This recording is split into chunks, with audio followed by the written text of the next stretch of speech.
1971 की जंग कई चीज़ों के लिए याद की जाती है, चाहे बहादुरी के साथ लड़ी गई एक निस्वार्थ लड़ाई हो या एक आयरन लेडी का अडिग विश्वास, और उसके साथ कई महान बलिदान जिनकी अनेकों कहानियां आपने फिल्मों में देखी हो। पर आज बात उस कहानी की जिसकी ज़्यादा बात नहीं होती, एक खुफिया मिशन या यूँ कहे रॉ का पहला मिशन। वो मिशन जिसने 1971 की जीत की नींव रखी, जिसके बारे में बहुत चांसेस है कि आपने नहीं सुना होगा। तो नमस्कार, मेरा नाम है राकेश और आप देख रहे हैं बजरवटपुर दुनिया पर भारत अनएक्सप्लोर्ड।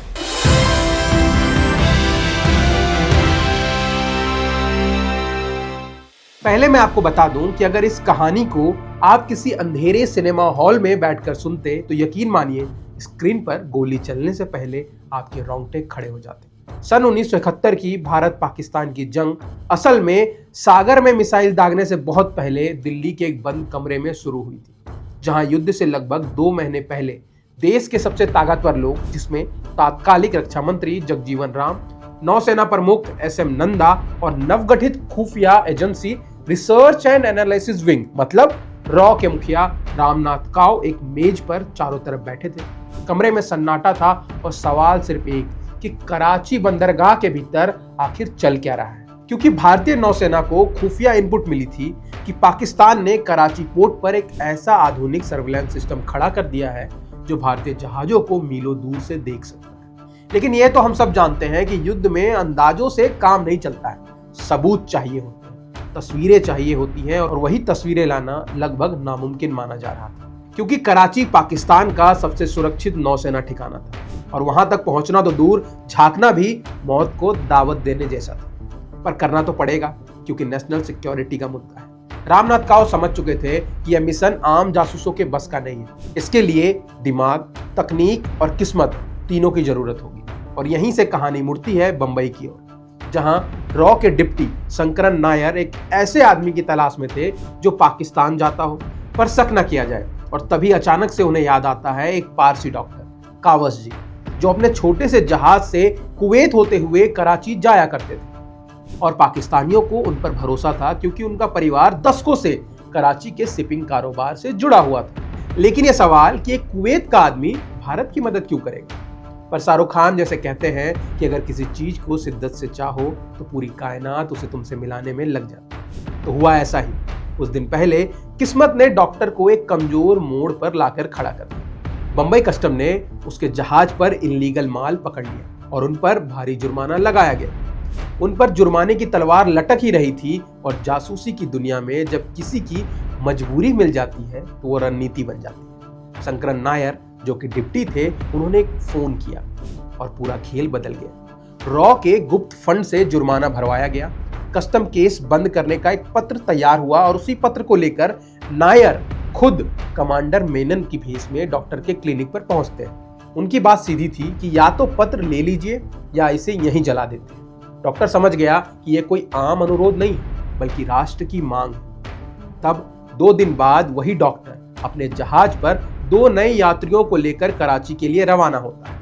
नाम बताया गया रॉड और मोरियाटी, पर असल में वो थे राव और मूर्ति। एक नौसेना का जवान था और दूसरा कैमरे का जादूगर। जहाज पाकिस्तान जल सीमा में घुसता है, लहरें शांत हैं, लेकिन जहाज पर हर दिल की धड़कन तेज।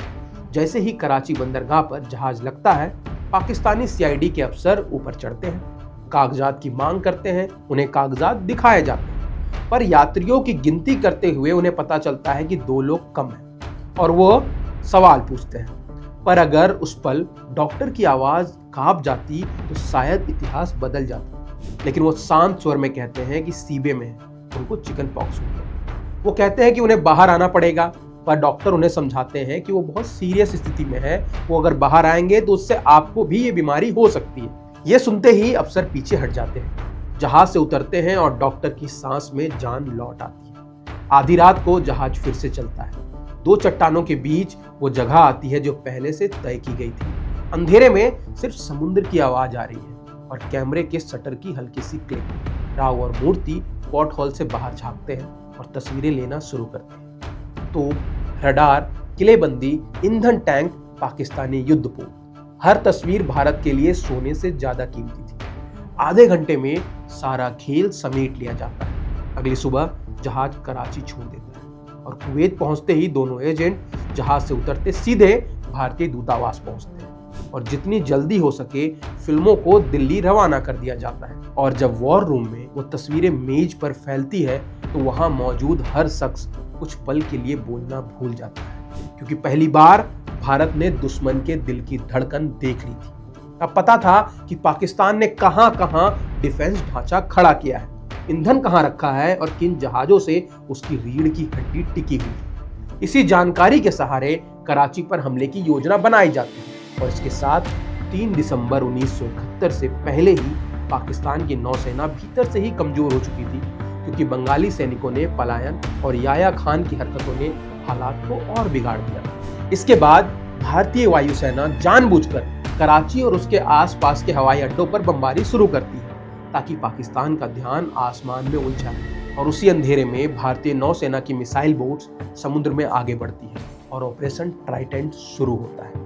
पहली मिसाइल PNS खैबर को डुबो देती है, दूसरी मिसाइल एक विध्वंसक और हथियार ले जाने वाले जहाज को खत्म कर देती है और तीसरी मिसाइल कराची के तेल टैंकों को आग के समंदर में बदल देती है। और उस आग में सिर्फ ईंधन नहीं बल्कि पाकिस्तानी नौसेना की हिम्मत भी जल जाती है, क्योंकि ईंधन की कमी और डर के कारण उनके सारे जहाज कराची की रक्षा सीमा में ही सिमट जाते हैं। उस दिन बाद ऑपरेशन पाइथन से बंदरगाह की नाकाबंदी कर दी जाती है और पश्चिमी पाकिस्तान पूर्वी पाकिस्तान से पूरी तरीके से कट जाता है और हम वो जंग ऐतिहासिक तरीके से जीत जाते हैं। पर ध्यान देने वाली बात यह है कि जब इतिहास की किताबों में लिखा गया कि भारत ने समुद्र में युद्ध जीता तो वहां मिसाइलों और जहाजों का जिक्र था, लेकिन ये हम सब जान गए हैं कि इस जीत की असली कहानी उन तस्वीरों में छिपी थी जो एक पारसी डॉक्टर के जहाज से आधी रात के सन्नाटे में ली गई थी। ये कहानी बताती है कि युद्ध सिर्फ मोर्चों पर नहीं जीते जाते, कुछ लड़ाइयाँ बिना गोली चलाए भी जीती जाती, खामोशी में, अंधेरों में, दुश्मन की आंखों के सामने, बिना उसे भनक लगे। तो आशा करता हूँ कि आपको ये कहानी पसंद आई हो, और अगर पसंद आई है तो कमेंट सेक्शन में हमें जरूर बताइए और ऐसी ही और कहानियों के लिए जुड़े रहें बजरंग दुनिया पर। तब तक के लिए नमस्कार।